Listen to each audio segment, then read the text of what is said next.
ஒரு பெரும் சமுதாய புரட்சி ஏற்படுத்திக் கொண்டிருக்கக்கூடிய எல்லோருடைய பாதத்தையும் தொட்டு வணங்கி என்னுடைய நன்றிகளை இந்த நேரத்தில் தெரிவித்துக் கொள்கின்றேன். அருமை சொந்தங்களே, கட்டுக்கடங்காத கூட்டம் உங்களை எல்லாம் வலதுபுறம் இடதுபுறம் இரண்டு பக்கத்திலும் கூட உங்களை எல்லாம் பார்க்க முடியவில்லை.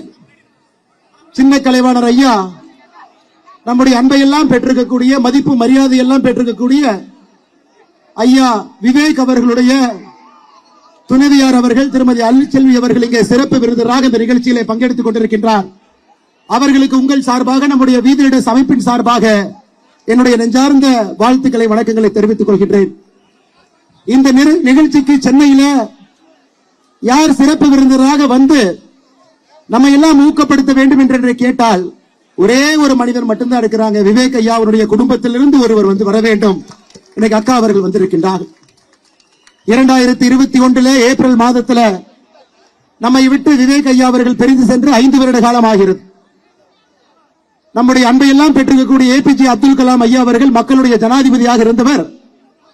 விவேக் ஐயா கிட்ட முதல்ல 10 லட்சம் மரக்கன்றுகளை நட வேண்டும், அதன் பிறகு 1 கோடி மரக்கன்றுகளை நட வேண்டும் என்று சொல்லிய பிறகு அதை தன்னுடைய முழுநேர வேலையாக உதகிரி ஊட்டியிலிருந்து சென்னை வரை தமிழகத்தினுடைய ஒரு மாவட்டத்தில் ஒரு பகுதியில விவேக் ஐயா அவர்கள் தன்னுடைய காலத்தில் 37 லட்சம் மரக்கன்றுகளை நட்டுவிட்டு மிச்சம் இருக்கக்கூடிய 63 லட்சம் மரக்கன்றுகளை நாம் நட வேண்டும், தமிழக மக்கள் நட வேண்டும் என்கின்ற அந்த பணியை நமக்கு விட்டு சென்றிருக்கின்றார்.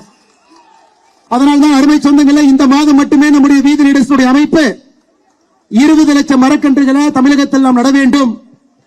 பனை மரத்தை நடணும், தேக்கு மரத்தை நடணும், ஒரு பகுதியில் இருக்கக்கூடிய அந்த மண்ணிற்கும் அந்த பகுதிக்கும் சம்பந்தப்பட்ட மரக்கன்றுகளை நட வேண்டும் என்கின்ற ஒரு பெரிய ஒரு வைராகிய நோக்கத்தோடு இந்த ஆகஸ்ட் மாதம் முழுவதுமே சுற்றுச்சூழல் மாதமாக நாம் இதை கொண்டாடி கொண்டிருக்கின்றோம். ஒரு தனி மனிதனும் கூட, ஒரு தாய்மாராக இருக்கட்டும், குழந்தையா இருக்கட்டும், பள்ளிக்கூடத்துக்கு செல்லக்கூடிய குழந்தையாக இருக்கட்டும், கல்லூரிக்கு செல்லக்கூடிய மாணவ செல்வங்க யாராக இருந்தாலும் கூட இந்த மாதம் அவர்களாக முன்வந்து இந்த மாற்றத்தில் நாங்களும் இருக்கின்றோம். ஏதோ ஒரு நதியை சுத்தம் பண்றோம். நீங்க பாருங்க, தாமிரபரணி நதியை சுத்தம் பண்ண ஆரம்பித்திருக்கின்றோம், வைகை நதியை தொடர்ந்து சுத்தம் செய்து கொண்டிருக்கின்றோம், பரமத்தி வேலூரில் ஆரம்பித்து நம்முடைய காவிரி தாயை சுத்தம் செய்ய ஆரம்பித்திருக்கின்றோம். கன்னியாகுமரியிலிருந்து தூத்துக்குடி வரை 175 கிலோமீட்டர் கடற்கரையை கடந்த 4 வாரங்களாக சுத்தம் செய்து கொண்டிருக்கின்றோம். வீதியிட அமைப்பை பொறுத்தவரை ஒரு பணியை எடுத்த பின்பு அதை முழுமையாக முடித்து காட்டி தமிழகத்தில் இந்த ஓராண்டுகள் இன்னும் 365 நாள் முடியும் பொழுது ஒரு டெமான்ஸ்ட்ரபிள் டிஃபரன்ஸ், மக்கள் தன் கண் முன்னால் ஒரு மாற்றத்தை பார்க்கணும். அதற்குத்தான் வீதியிட அமைப்பு முழுமையாக உங்களுடைய அன்பையெல்லாம் பெற்று இங்க யாரும் தொண்டர்கள் கிடையாது, எல்லோரும் தலைவர்கள் என்கின்ற நோக்கத்தில் இந்த பணியை செய்து கொண்டிருக்கின்றோம். இந்த மாதம் மட்டுமே ஆகஸ்ட் மாதம் இதுவரை 16 நாள்ல கிட்டத்தட்ட 1400க்கும் மேற்பட்ட நிகழ்வுகள் தமிழகத்தில் சுற்றுச்சூழல் சம்பந்தமாக நடந்திருக்கிறது. கடற்கரையாக, ஏரி குளமாக, பனைமரம் வைப்பதாக இருக்கட்டும், சுத்தம் செய்வதாக இருக்கட்டும், கிட்டத்தட்ட 1,06,000 கிலோ 1,06,000 கிலோ அப்படின்னா 100 டன்னுக்கு மேல பிளாஸ்டிக் குப்பைகளை மட்டும் வீதியிட அமைப்பு இந்த 16 நாள்ல தமிழகத்தில் நாம் எடுத்திருக்கின்றோம். அமெரிக்க சொந்தங்களை, நாம் நம்முடைய சொந்தங்களை நீங்க யோசிக்கணும்.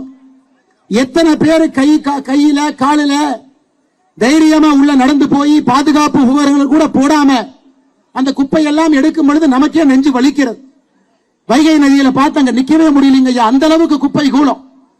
நம்முடைய தொண்டர்கள் அதை எடுக்கும் பொழுது அங்கே நம்மளால மூச்சு கூட விட முடியல, அங்க எந்த உயிரினமும் கூட இல்ல. அங்கே நம்முடைய தொண்டர்கள் முகம் சுளிக்காம உள்ள இறங்கி வைகை தாயை சுத்தம் பண்றாங்க, காவிரி தாயை சுத்தம் பண்றாங்க, தாமிரபரணி தாயை சுத்தம் பண்றாங்க. இதுதான் நமக்கு வேண்டும். ஒரு அடிப்படை அரசியல் கட்டமைப்பு, நல்ல அரசியல் கட்டமைப்பு வேண்டும் என்றால் அதிலிருந்து வரக்கூடிய தொண்டர்கள், தலைவர்கள் யாராக இருந்தாலும் கூட ஒரு சேவை மனப்பான்மையோடு வருபவர்களால் மட்டும்தான் அடிப்படை அரசியல் கட்டமைப்பை மாற்ற முடியும்.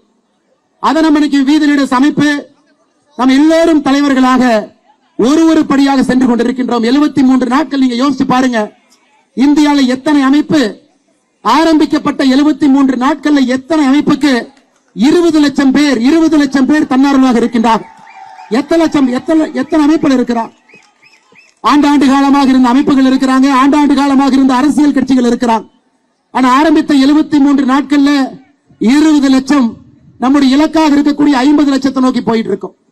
பத்திரிகை நண்பர்களுக்கு தெரியும் இந்த கவுண்டரை போய் பார்த்துக்கலாம்.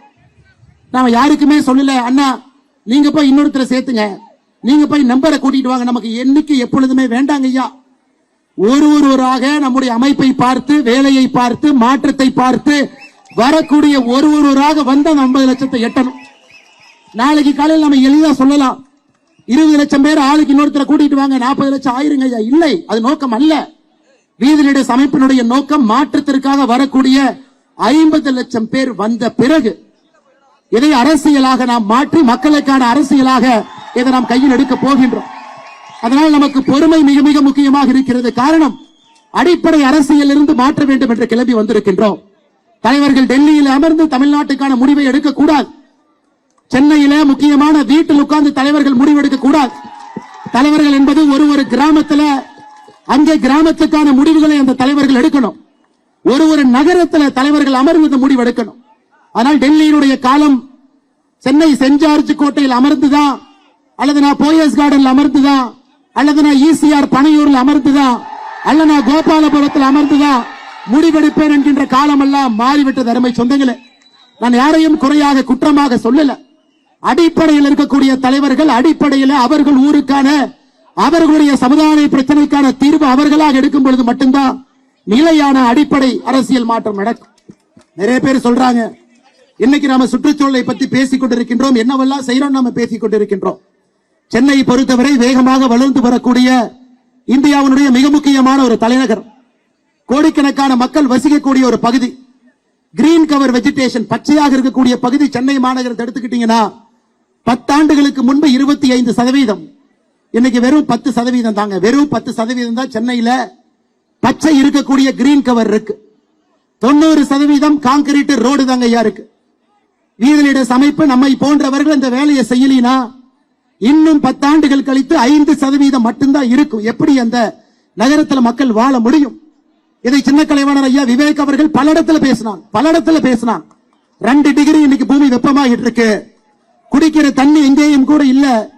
போர் போட்டு தண்ணி எடுத்தா கூட 1200 1400 அடி போட வேண்டியது இருக்கு. இன்னைக்கு தமிழகம் பாருங்க, இந்திய அளவுல உள்ள பூமிக்குள்ள இருக்கக்கூடிய நீரை ஒரு வருடத்திற்கு 73% உறிஞ்சி எடுக்கிறோம். கர்நாடகாவை பொறுத்தவரை 56%, மகாராஷ்டிரா 60%, 73% பூமியில் இருக்கக்கூடிய நீரை உறிந்து ஒரு ஆண்டும் நாம் குடிக்கின்றோம், துவைக்கின்றோம், குளிக்கின்றோம். அப்ப 1 வருஷம் 2 வருஷம் மழை வரவில்லை என்றால் ரீசார்ஜ் ஆகலினா அன்னைக்கு வறட்சியும் பந்தமும் வந்துவிது அருமை சொந்தங்கள். அதனாலதான் ஏரி குளத்தை சுத்தம் பண்றோம். தமிழகத்துல 1,06,957 நீர்நிலைகள் இருக்கு. 1,06,000 நீர்நிலைகள்.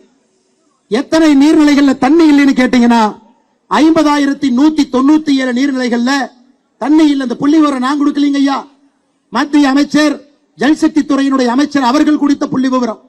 தமிழகத்தில் இருக்கக்கூடிய 1,06,000 நீர் குளங்கள் நீரை இல்லைங்க ஐயா, ஏரி குளத்துல இல்ல.